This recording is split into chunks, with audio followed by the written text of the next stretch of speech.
Hi, everybody. Say hi, Sophia.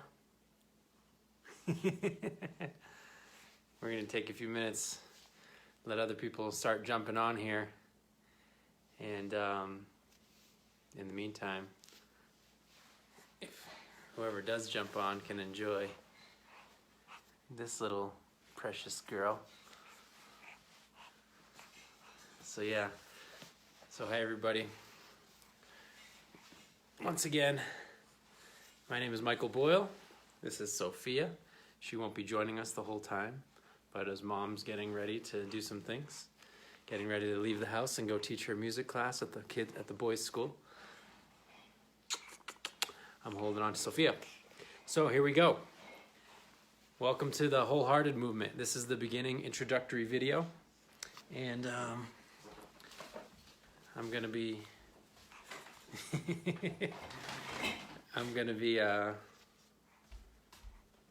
trying to do some things here. Oh well. So this is the Wholehearted movement. Welcome. And I wanted to first say, just start off with some gratitude, because this is the first time that I'm doing this. And because it's the first time I'm doing this, I want to just start off with some statements of gratitude. I'm tremendously grateful to my wife, who you see in the background, who's about to take the baby. And I'm also very grateful to my mom and my dad, my family, my children. I couldn't do it without all of you. You've really been a tremendous support in my life, so thank you. And then also to my teachers. I've had a couple of really important mentors in my life, and their example has been one of tireless, unending generosity and willingness to talk with me, write me emails, spend time with me day after day, week after week, year after year. And it is in that model that I do what I'm going to be doing here, that I'm going to be sharing all these things that I've been learning over the last 20 years to help someone become wholehearted, even if and aside from and especially because bad stuff has happened in their lives. And I'm going to be sharing that with that same type of generosity that my teachers and mentors have shared with me, without any expectation of anything in return. And that is that's something that I believe in, and that's something that is the foundation of this wholehearted movement. Okay? So I'm also going to say goodbye to Sophia as she goes with mom to a music lesson with the boys. And here we go. So I always want to teach you guys some practical tools, and we're going to start with a very practical tool. One of the things that before I get into kind of the introductory talk about what the Wholehearted movement is about, I want to start because, frankly, I'm a little bit nervous. Funny how that can be, even though two people are watching. Hi, nice. I'm wonderful that you're here.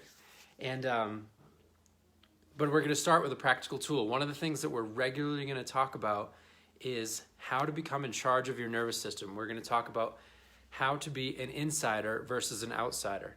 I've studied a lot of Buddhist teachings, and Buddha was known to have said there are insiders and outsiders. In dogmatic ways, that has been taken by some to mean you're either in the club or you're out of the club. That's not really what he actually meant. What he actually meant is you're either internally driven, you're either the one that's in charge of the way you think, feel, and act, or you're externally reacting. You're reacting to the world. And so we're either in surviving mode or we're in thriving mode. And this is something that you can read about on my website, energyofmind.com/approach. I have an article there called The Origin of Disease and the Thriving of Mechanics, and that will probably be the topic of next week's talk. But the short and dirty of it is that our alarm system is either on and we are in a state of stress, or it is off and we are in a state of thriving, and whether that's characterized by relaxation or dynamic activity, it is the optimal state for our nervous system to be in. And there are practical things that we can do to turn off our alarm switch and turn on our thriving nervous system. And that's what I want to teach you right now, just one very practical tool.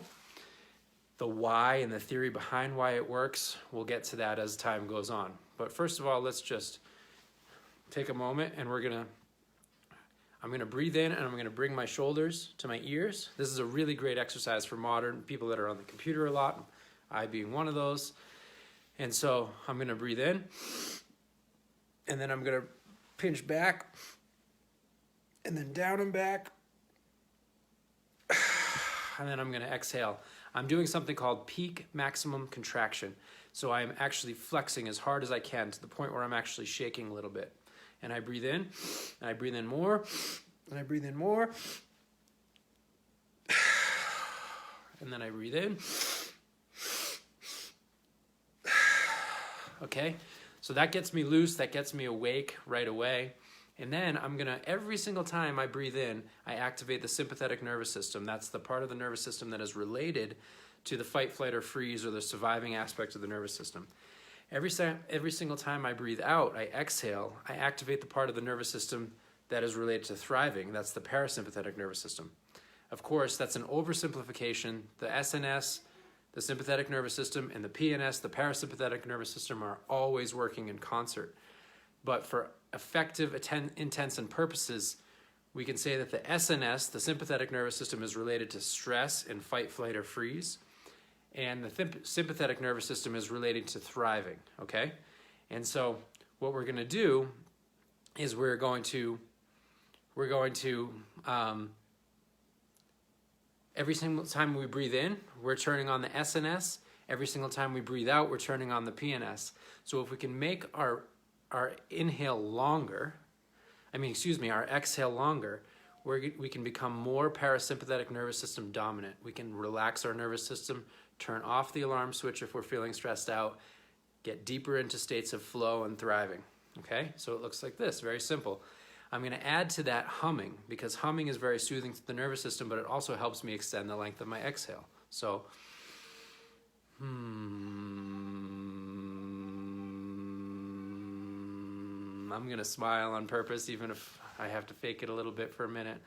Maybe I'm in a funk and I'm gonna fake it a little bit. And I'm also just gonna let my body be soft as I'm breathing out. So you'll notice I'm breathing in for a ratio of, and then I'm,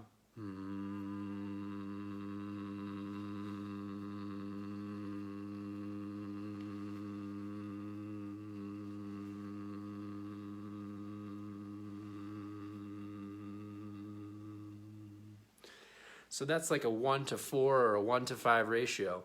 And that's gonna help my nervous system really relax, and I'm really gonna start going into that thriving mode, okay?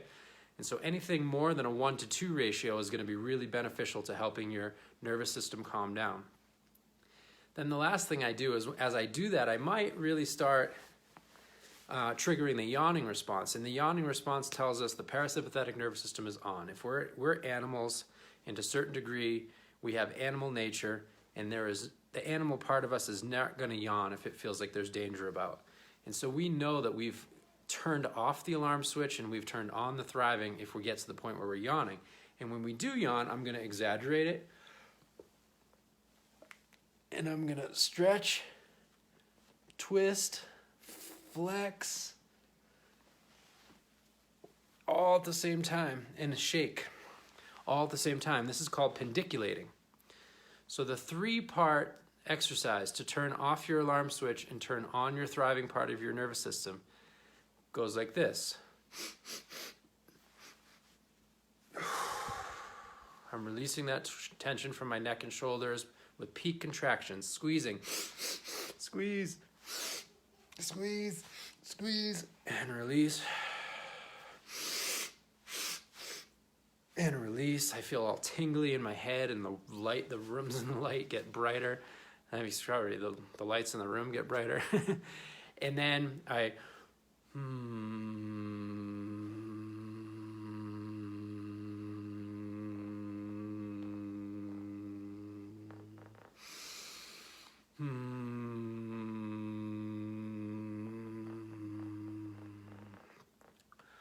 yawn comes.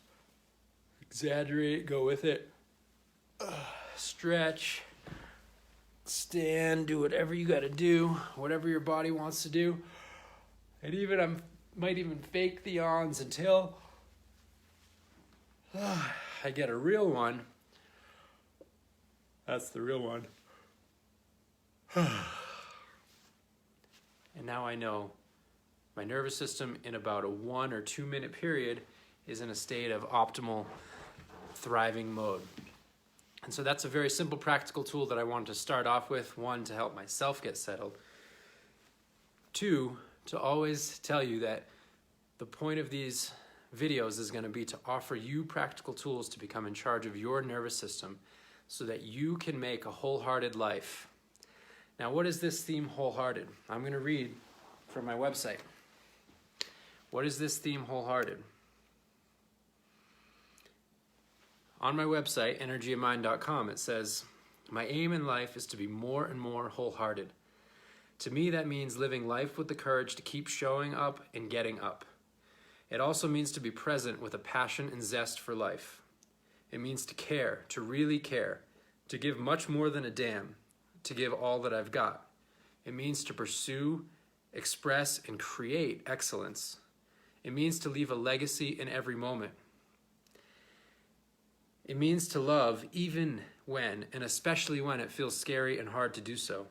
It means to get my hands dirty and say yes when I want to say no. It means compassion. It means empathy. It means understanding.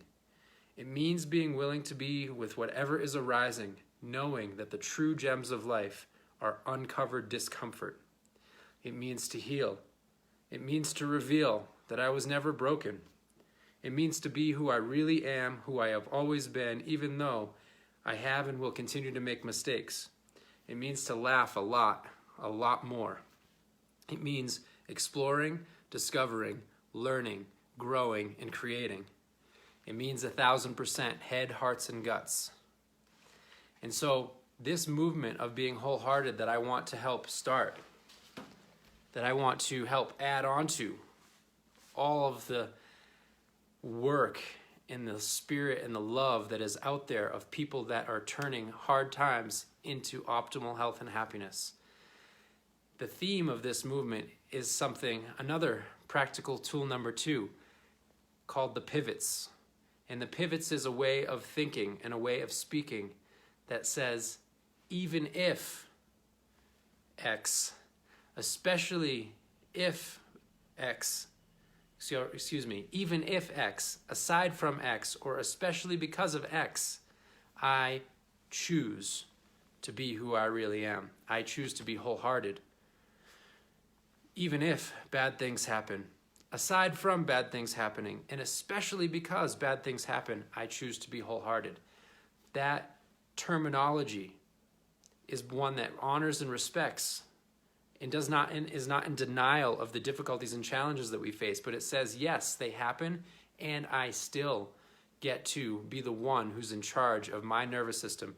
I still get to be the one who says, this is how I'm going to move forward in my life. It's not about disrespecting or dishonoring or belittling or denying or condoning harmful behavior of others. It's about taking 100% responsibility, 1,000% responsibility for how I show up in this moment moving forward, considering all that. But that's a theory. There has to be practical tools that go along with it.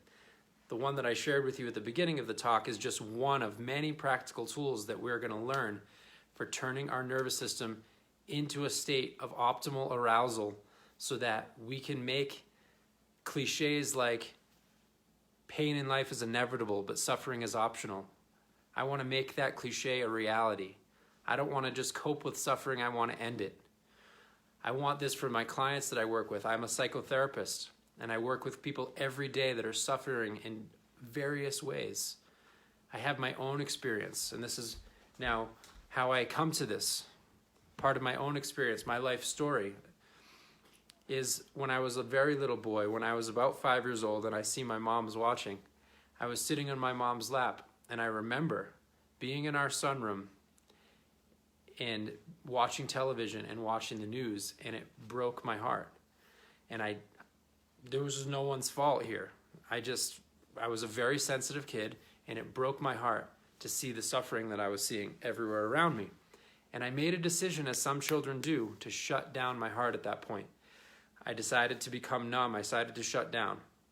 No one could have known this. Mom, no one could have known this. I didn't even know it. It wasn't a conscious thing. It was the way kids can sometimes make decisions like this. And these decisions can last a very long time. And I shut down, and as I shut down, I became more numb. And as I became older and become an adolescent, I took on different personality styles that enabled me to be defensive and tough and pretend like, and macho and all these things that culture supported. And then to use other forms of numbing like overeating, and then drug and alcohol use and oversleeping, and all these things that I did to shut down so that I didn't have to feel the suffering. Okay? But that ability to feel is actually one of my greatest gifts and one of my greatest strengths. And without that, I could not be the wholehearted human being that I am. And so when I was in college, I became severely depressed. And this is one of my main themes that I'll regularly talk about also. That depression was one of my greatest gifts, because I believe that symptoms are our bodies and our mind and our spirit's natural wisdom. They are our natural wisdom that are telling us something is wrong. And if we numb those symptoms, if we don't listen to those symptoms, if we don't honor those symptoms, then we don't have the opportunity to get the lessons that we need to get from them. And so depression was a tremendous gift. And what it woke me up to is that there was no purpose for me in this life other than to feel and help alleviate suffering. Now, I was still young. I was still in college. I was still naive. I was full of arrogance and passion and idealism when I had this quote-unquote awakening. And so it took me some time to gain the skills, to gain the information, to gain the knowledge, to gain the wherewithal, to gain the humility, to gain the perspective, to gain the sensitivity, to gain the skill to be able to make good on my life's purpose, which was to help alleviate the suffering that I was seeing all around me and within me. There was also still a ripple effect of the many years that I had, history of shutting down had a ripple effect. And I had to learn how to rewire my nervous system so that I would have a habit. Instead of this habit of being depressed and anxious and panicky, to have the habit of being wholehearted and healthy and happy and joyful and loving and caring and patient and kind. And some of you that know me obviously know that those are ideals that I still don't live up to. And of course, none of us is perfect, but that's not the point. The point is that we're on the journey to becoming wholehearted, and we're here to support each other. And that's what this forum is for, is to support each other. There are a lot of people out there that are every state that are on this journey, and they don't have support, and they don't have teachings, they don't have the wisdom, they don't have the methods that I've been lucky enough to have amassed over the last 20 years, both through the grace and generosity of teachers and mentors, but also through my own hard work and study. I have studied a lot. I have studied fanatically about the nervous system, about spirituality, about psychology, about neurobiology, about epigenetics, about quantum physics, about self-help, and there are some things that I've taken a bunch of those things and synthesized them into a system of working that helps people to, again, make truth of these cliches. Pain in life is inevitable, but suffering is optional. We rise on the ground over which we once stumbled. We can turn stops into steps, and we become an insider versus an outsider, as I said at the beginning. We become driven. We become the one that's in charge of our own nervous system. Instead of being reactive to life, instead of being reactive to, oh, I'm happy today because, things at work went well, or I'm a grumpy bastard when I get home because they didn't. Well, that's the external world affecting me. The external world, what I grew up with, the trauma that I have, the bad experiences, the memories, etc., the accidents, the weather, a job, a loss of a relationship, gaining a new relationship, all these things.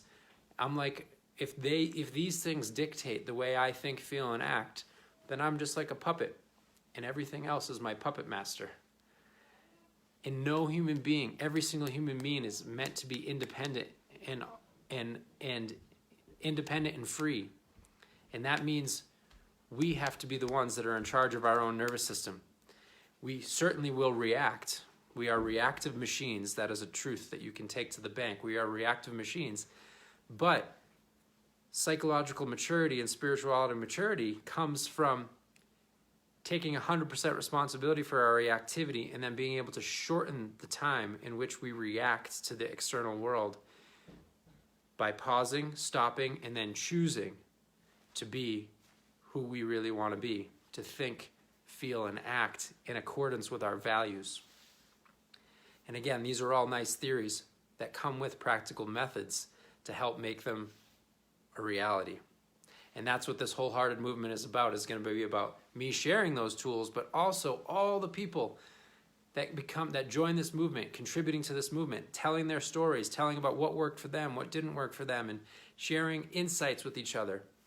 Okay? And one of the things that is really going to help this movement be even more powerful is input, feedback, questions. And every single time I mention something in one of these videos that you want to learn more about, please write a comment. I'll make a note and I'll go into it in more depth. Please write questions down. I'll make a note and I'll go into it in more depth. Perhaps I will be able to even do that right in that session, or perhaps I'll get at it in another session, or perhaps I'll write about it, or perhaps I'll write an article about it. And so the more you draw out from me the things that I've learned in the last 20 years, the more I will be able to express them. And there is no such thing as a truly selfless act. My doing this, even though I'm not asking for anything in return other than your participation and your contribution, so that we can all make a wholehearted life in a wholehearted world around us.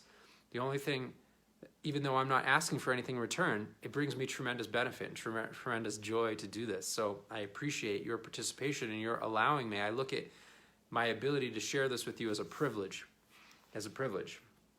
okay? So I'm just looking over here at my notes a little bit, and I want to talk about a little bit about some of the things that I don't like about the self-help industry that I see out there. And some of the ways in which it preys upon people's weakness, or you get those emails and they're skillfully written in such a way that they lead you through this process of basically making you think like you're a lowly piece of crap that absolutely needs whatever it is going to be sold at the end of it, or there's some magic pill solution. That stuff I'm not going to do to you. You're never going to get that from me. What you are going to get from me is sincerity. You're going to get value, and you're going to get practicality. You're going to get real actual tools that you can use in your life without any gimmicks, without any strings attached. There are going to be times when there are certain things that I'm creating. There are certain video series and things like that might be for sale, but that has nothing to do with the wholehearted movement of all this stuff that is going to come for free. There's going to be so much free content here that for you to benefit from, with literally no strings attached, okay? And so, and anything that is different than that, I will be completely upfront with about and say, yes, this is something that I'm selling, and this is something that I'm marketing. This is something that I believe is a good idea to be out there in the world. But by all means, if you never go for any of that, that's absolutely no problem, okay? So, again, the theme, wholehearted theme, even if, aside from, and especially because bad things happen, I choose to be wholehearted. We're going to teach you practical tools in order to be able to make that truth a reality. And what is a wholehearted life? A wholehearted life has numerous domains. There are a number of areas in our life that we need to pay attention to. And if we consciously are aware of these different areas in our life, then we have more of an opportunity to intentionally cultivate them.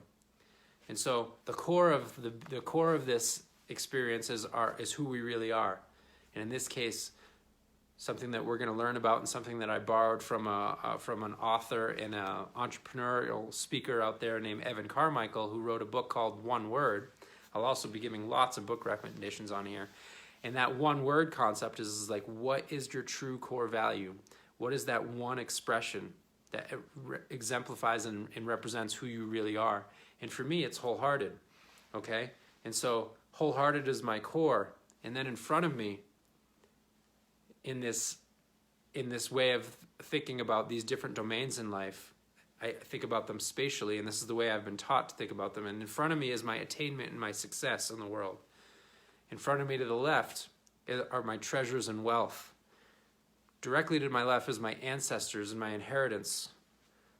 Behind me and to my left is my self-cultivation. Directly behind me is my career and my mission. Behind me and to my right is my networks and my adventures. Off to my right is my offspring, my legacy, my projects. And in front of me to the right is my partnerships, my relationships, my one-on-one relationships where I'm building the future with other partners, my wife, my teachers, my business partners, whatever it is, those dyads that are important in our life, that we build the future together. So a wholehearted life has to include all of these things. We have to pay attention to our success and our attainment, which might be different in some cases than our wealth. And we have to pay attention to wealth because we need wealth acquisition in the world that we live in, right? We have to pay attention to our ancestors, our inheritance, what we've been given, what gifts we've been given, what patterns we've been given that maybe need to be transformed, what we've been given that maybe need to be amplified. We need to pay attention to our self-cultivation, our health of our body, minds, and spirit. We need to pay attention to our career, our mission. Again, that might be different from our successes and our achievements. But if you can link these things up, they become more powerful. So sometimes they are different, sometimes they're the same. And when they're the same, they're going to be more powerful. We need to pay attention to networking, to community building, to making and establishing connections and relationships, and a web of support.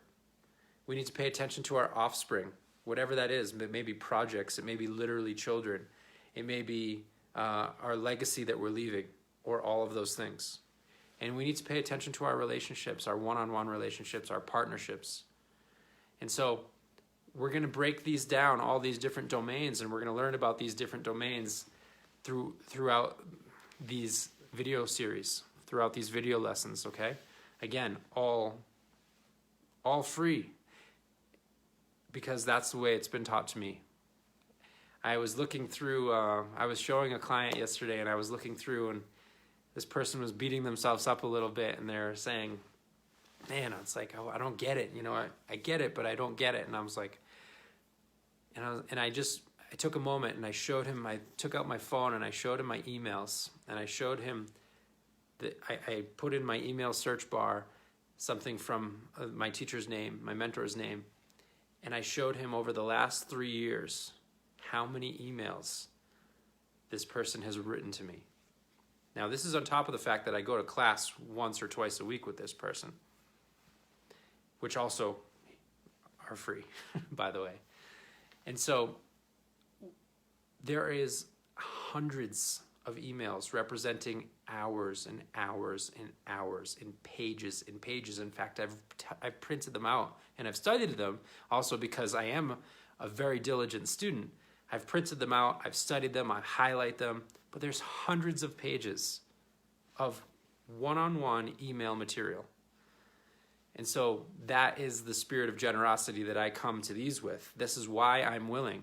People might say, why are you willing? Why would you put the time? What is behind it? Are you really just trying to sell something? No, that is not my primary motive. My primary motive is to pay it forward and to show the generosity that I've been shown. And because this is how I could pay back my teachers, my mentors, my parents, my family. This is how I can give back. And what you're going to find is in your process of becoming wholehearted, it is contribution and participation that actually is the fast track to our healing. Contribution and participation is the fast track to our healing. Now, when we're depressed or when we're anxious, we often feel like those are the very things that we can't do. If I'm depressed, I don't have the energy to contribute and participate. If I'm anxious, I'm too afraid to contribute and participate. And so we need to discover practical tools to help our nervous system heal those neural patterns, those neural programs, so that we can get back on track to what is truly what we're wired to do as human beings, which is to contribute to something greater than ourselves and to contribute to the betterment of others and all. And sometimes we need to fake it. We need to start doing it before we feel like we want to do it. Contribution and participation are both the result and the path to living a wholehearted life. Okay? And there's no such thing as a truly selfless act, as I'll say again and again. Contribution and participation are the greatest gifts that you can give to yourself. Okay? So, I'm looking again at my notes, and I'm looking to see if there's anything else that I want to talk about. I think that's it. So remember, I'm going to recap now. I'm going to recap that exercise remember we talked about, what we're going to learn about next week is how these things that we call depression or anxiety or anger or whatever, what they all are as a result of an overwhelmed nervous system. They're a result of a nervous system that is either has habituated to often or always stay stuck in what I call the surviving mode, the alarm system of fight, flight, and freeze. Fight is anger, frustration, impatience, criticism, resentment, bitterness. Okay? You've heard of the fight-flight syndrome. Some people haven't heard of the freeze part of it. But fight is anger in all of its components. Bitterness, blame is a huge one, right? People that are blaming a lot are often angry. And when we're blaming, we're absolutely disempowered, right? Because we're saying someone else caused me to feel the way I feel. And if someone else caused me, there's nothing I can do about that. There's nothing I can do about someone else. Of course, unless I'm actually being harmed in a moment. And of course, what you should do is fight or run away or hide from that situation. Fight, flight, or freeze. Okay? So fight is anger in all of its components. Flight, fear, worry, anxiety, panic, doubt, insecurity. Freeze, hopelessness, helplessness, numbness, lethargy, fatigue, depression. So really, we can call them depression, we can call them anxiety, we can call them those things, but often those things end up helping keep people stuck in those things. Sometimes when they give it a diagnosis, it keeps people pigeonholed and they think that there's no longer something they can do about it. But what is at the root of all these things is an overwhelmed nervous system. And if we can learn tools to turn off the alarm system of our nervous system, to de-emphasize the sympathetic nervous system activity that's going on in our brain, and turn on the thriving part of our nervous system and emphasize the parasympathetic nervous part of our brain, then our body knows how to heal. Our nervous system knows how to heal. Another really nice analogy, okay? Another really nice analogy is I have a cut on my finger. I do not need to instruct my body how to heal that cut. I do not need to try. I do not need to force it. I do not need to understand how I got the cut, therapy. I do not need to understand when the cut happened. It doesn't matter. My body does not care. It knows how to heal it, provided that I give it the right conditions. The right conditions are that I clean it and I leave it alone. Those are the right conditions for healing. Some of you I work with are going to be watching this, and you hear me talk about this stuff all the time, but it bears repeating. My body knows how to heal a cut. My nervous system also knows how to heal. It knows how to heal trauma. It knows how to heal depression. It knows how to heal anxiety. It knows how to heal bipolar. It knows how to heal PTSD. It knows how to heal all these things. Disclaimer, we have to do it. It's 2018. What is it, 2000? Oh, it's 2019. We live in a litigious world. This advice is not replacing therapy, not replacing medical advice, not replacing any medication that you're on. Okay? Disclaimer over. Our nervous system knows how to heal all these things if we provide it the right conditions. And the right conditions are to be in the parasympathetic nervous system dominant and to be mostly in our thriving part of our nervous system. And to only activate the sympathetic nervous system when we need to. And of course, if you're going to be technical about the neuroscience, there are sympathetic nervous system things that we do all day long that are not the alarm. But again, I'm using useful generalizations here. So if you know more of the neuroscience, so do I. These are useful generalizations, okay? But the point is that if we provide the conditions necessary, healing happens by itself. We don't need to try to make it happen. We believe this for a cut. We believe this for the flu infection that our body fights off. We believe this for, a headache, but we don't believe it for depression, anxiety, PTSD, all these things that are supposedly mental conditions. Well, guess what? They are very physiological.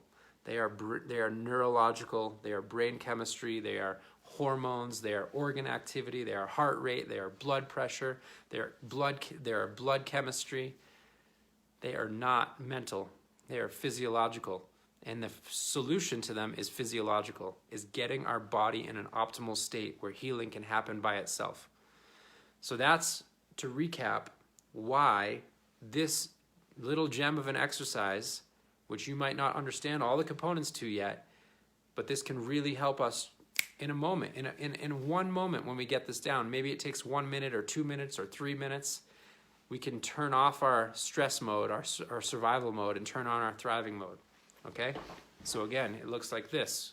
I breathe in, and I squeeze, and I breathe back, and I put my shoulders back, and I squeeze, and then I exhale. I do it once more. I'm squeezing as tight as I can, even shaking.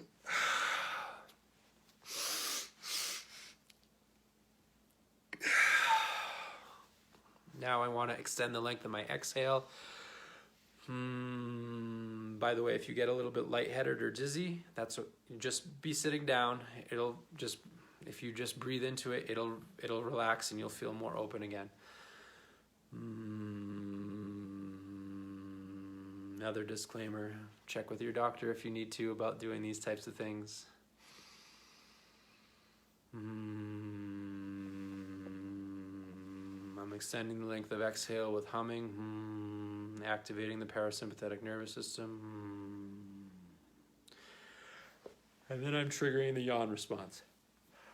I'm yawning, I'm twisting, I'm stretching, and I'm flexing just like you see your dog do, just like you see animals in nature do. This is why someone wrote the book, Robert Sapolsky wrote the book, Why Zebras Don't Get Ulcers, because they discharge the tension from their nervous system and they shake it off. So when I get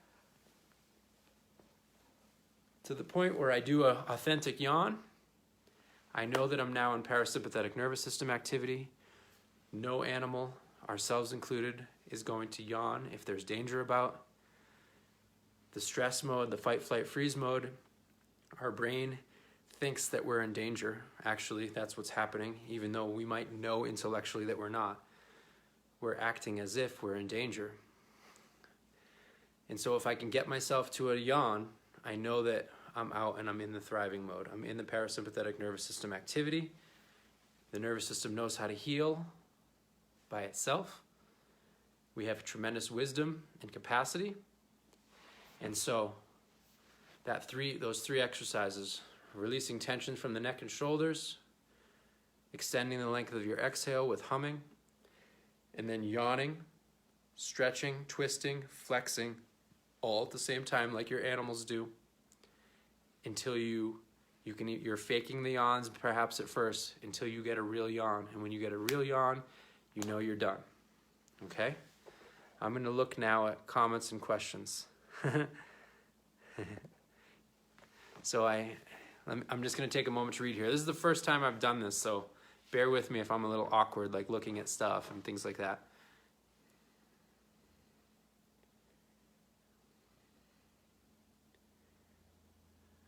Cool. Yeah, thanks. Yeah, that's awesome.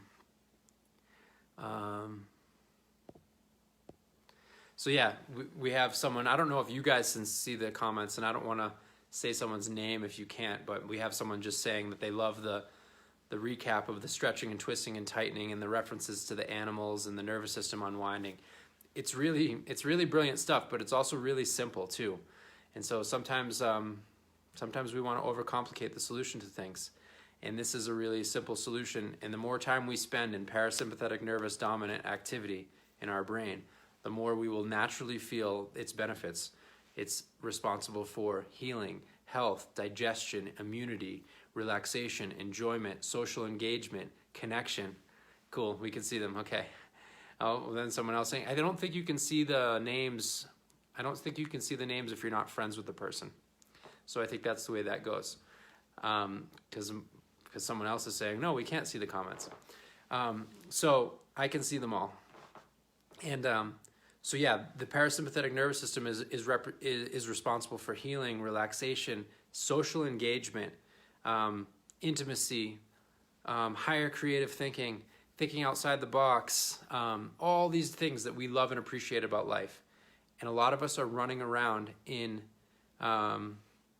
all those things are running around in, often a lot of us are running around, even successful, highly functional people are running around in stress mode, using adrenaline, using rushing to fuel their life. And they're activating the fight, flight, and freeze mode, which is shutting down, which in the long run is going to shut down their immune system, going to cause chronic fatigue, burnout, health complications of all sorts of varieties, and potentially diagnosable illnesses, whether they be physical or mental. Okay? Okay, I think that's it. All right, so I'm going to finish. But again, keep coming with your questions at any time. People that are watching the recording of this, write in questions and I'll get to them next time, or I'll get to them during the week. And I just want to finish by, again, recapping with Wholehearted. Please, if you find this of value, share it, okay? And if you don't, okay? If you find it of value, share it. If you don't find it of value, well, you'll probably stop watching. But if you find it of value, share it.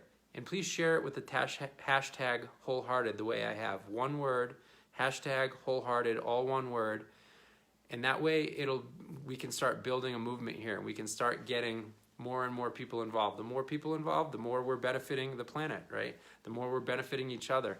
The more insights we're going to have from different people, because different people are going to have different ideas, awesome questions, awesome insights, awesome solutions. And we can even start maybe featuring some of those stories. There's lots of different places it can go.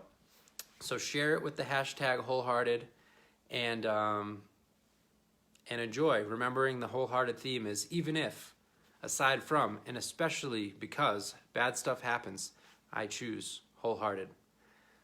I love you all, genuinely, from the bottom of my heart. And I look forward to our continued engagement and contribution and participation.